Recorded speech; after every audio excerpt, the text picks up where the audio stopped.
आमे कालपुरुषर नवम राशि अर्थात धनु राशि विषय यदि कथा हवा ताले धनु राशि व्यक्ति मानक पई शनिक वक्र चलन बा वक्र गोचर कौन सब फल दब से विषय आज आमे कथा हवा। नमस्कार, मु सुभाषिष पुनः स्वागत करछु मो यूट्यूब चैनल को। आज आमे डिटेल से आलोचना करिबा कि 139 दिन धरी धनु राशि व्यक्ति माननकु कौन सब शनिक गोचर फल दब अर्थात 5 मास तक धनु राशि व्यक्ति मान राशिफल कौन रहिबा आज आम डिटेल से जानिबा। से विषय तो डिटेल से जानिबा ता पूर्व सबना बेले गोटे रिक्वेस्ट करिया चाहिए कि जो माने भी जाय चैनल को सब्सक्राइब करना सब्सक्राइब करंतु आ पाख थिबा बेल आइकन को मध्य प्रेस करंतु जा द्वारा कि म आगु जहाँ भी किछि वीडियो देबी ता नोटिफिकेशन आपण मान को ठीक समय मिल जिवो।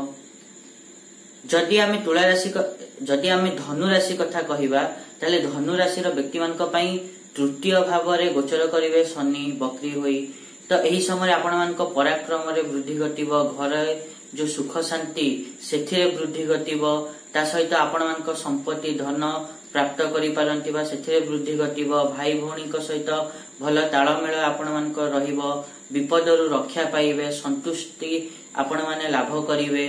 किंतु गला एवं छाती रे किसी संक्रमण देखा देई पारे ता प्रति सतर्क रहिबे। तापर जदि आमे शनिंकर तृतीय दृष्टि कथा कहिबा ताले शनिंकर तृतीय दृष्टि आपण मानकर पंचम भाव को पड़िबो।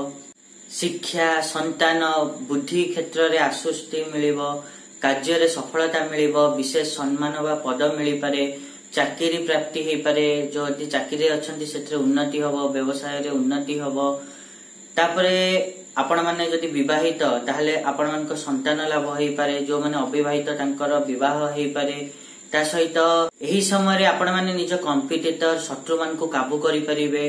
तापरे जदि आमे शनिंकर सप्तम दृष्टि कथा कहबा ताले सप्तम दृष्टि आपण मानकर नवम भाव रे पडुची तो यहा द्वारा आपण मानकर धार्मिक कार्य रे रुचि बढ़िबो, भाग्य सहाय्य रे आपण माने सफलता परे सफलता पाई परिबे। भूमि भवन वाहन पाइबा पई चेष्टा करले सेत्रे सफलता मिलिबो। ता सहित जो माने अधिक परिश्रम करिवे से माने अधिक सफलता पाइबे एवं यही समय विरोधी एवं शत्रु माने शांत रहिबे।